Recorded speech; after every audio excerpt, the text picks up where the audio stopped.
ঘটনাটা ঘটেছে দুর্গাপুর উপজেলাধীন দাউকান্দি সরকারি কলেজে। আপনারা সবাই দেখেছেন, একটা ভিডিও ক্লিপ ভাইরাল হয়েছে। এই জিনিসটা আমরা 24 তারিখে যখন আমাদের নওগাঁতে একটা পরীক্ষা ছিল, সেখানে আমি দেখতে পাই। আমাকে এই ভিডিওটা দিয়েছিলেন রাজশাহী বিভাগীয় কমিশনার জনাব ডক্টর আনম বদরুল রশিদ স্যার, এবং সেখানে উপস্থিত ছিলেন ডিআইজি মহোদয়। ওনাদের কথোপকথনে বোঝা গেল যে একটা খুবই আলোচিত বিষয়, ওনারা আইনি পদক্ষেপ নিতে বলেছিলেন। এবং বিভাগ কমিশনার স্যার বলছেন, এটা আপনার বিষয়, আপনি একটু এটা পর্যবেক্ষণ করেন। পরবর্তীতে স্যার আমাকে একটা ভিডিও ক্লিপ দেখায়। তার পরিপ্রেক্ষিতে আমি আজকে ওখানে কলেজে গিয়েছিলাম। কলেজে বেশ একটা থমথমে পরিবেশ, কারো মুখে তেমন কোনো হাসি খুশি দেখলাম না, যে তারা একটা মানে বিশৃঙ্খলভাবেই আছে। যদিও তারা বলছিলেন যে আমাদের বিকালে পরীক্ষা আছে, সেই পরীক্ষার জন্য করেছি আছে। তারপরে আমি তাদের সাথে কথা বললাম।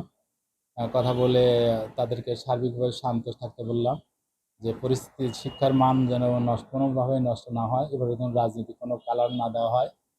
পক্ষ বিপক্ষ যারাই থাকুক, তারা যেন উভয় পক্ষ যেন শান্ত থাকে, সেইটা আমি তাদেরকে বলে এসেছি। এবং আমি কলেজে যে অধ্যক্ষ মহোদয় এবং যিনি ভিকটিম আলিয়া খাতুন হীরা, তাকে পাইনি।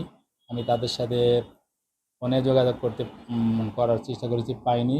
তো কলেজে উপস্থিত হয়ে আমি বিকল্প নাম্বার সংগ্রহ করে তাদের সাথে কথা বলেছি। এবং সেই কথায় প্রথমে আমি প্রিন্সিপালকে বলেছিলাম যে আপনি কেন আসেন নাই কলেজে। উনি বললেন আমি শারীরিকভাবে অসুস্থ, সেজন্য আমি আসতে পারি নাই। আমি তাকে বললাম যে আপনি 24 ঘন্টার ভিতরে আপনার কলেজে যা হয়েছে তার একটা প্রতিবেদন আমাদের ওয়েবসাইটে অথবা আমার হোয়াটসঅ্যাপে দিবেন। এবং আলিয়া খাতুনকে আপনি বরখাস্ত করবেন। এবং আলিয়া খাতুন পরবর্তীতে আমি আলিয়া খাতুনকে ফোন দিয়েছি এবং তার সাথে কথা বলেছি। এবং আমি বলেছি যে আপনার সাথে যা ঘটেছে এ ব্যাপারে আপনি একটা প্রতিবেদন আপনিও 24 ঘন্টার ভিতরে আমাদেরকে দিবেন। এবং মাঝখানে আর একটা জিনিস ঘটেছে, সেটা হলো যে একটা মানে অপরিচিত নাম্বার থেকেই এটা মনে হয় ইন্সপায়ার করা হয়েছিল, তার সাথে যোগাযোগ করতে বলা হয়েছিল। আমরা তাকে ওই নাম্বারে যোগাযোগ করতে বলেছিলাম, পরবর্তী দেখা গেল নাম্বারটা ফ্রড। তো আমরা তাকে ইতিমধ্যেই দুইজনকে বলেছি যে এই নাম্বার থেকে যদি কোনো রকম প্রতারণামূলক কথা আসে, আপনারা অ্যাভেলেবেল রিসিভ করবেন না, প্রতারণার শিকার হবেন না। এবং আপনারা আমরা যেটুকু সরকারিভাবে অফিসিয়ালি যে কাজটুকু আপনারা দিব, সেই কাজটা আপনারা করেন। আপনারা শান্ত থাকবেন। এবং আমরা আপনাদের 3 পক্ষের যে প্রতিবেদন জবাব, সেটা আমরা পেলে তার একটা সামারি তৈরি করে আমরা মাউসিতে এবং মিনিস্ট্রিতে পাঠাবো, এবং এক কপি আমরা বিভাগীয় কমিশনার রাজশাহীতে আমরা প্রেরণ করব। এই কথাটা বলে আমরা তাদের সবাইকে মূল কথা, রাজনৈতিক বিভাজন যাতে না হয়, এলাকার যাতে শান্তি নষ্ট না হয় এবং শিক্ষার পরিবেশ যেন কোনো ক্রমে কলেজে ব্যাহত না হয়, সেই কথাগুলো ওনাদেরকে বলে তারপরে আমি আসছি।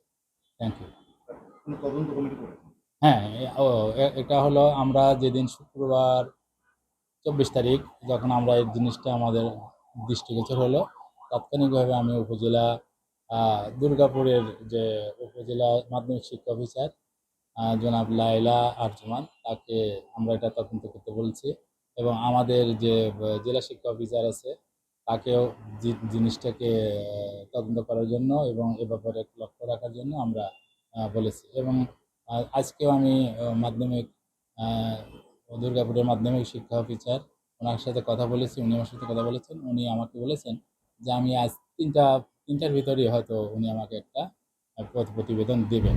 যদি আমরা প্রতিবেদনটা পাই, তাহলে আমরা এই প্রতিবেদন অনুসারে ব্যবস্থা নেব।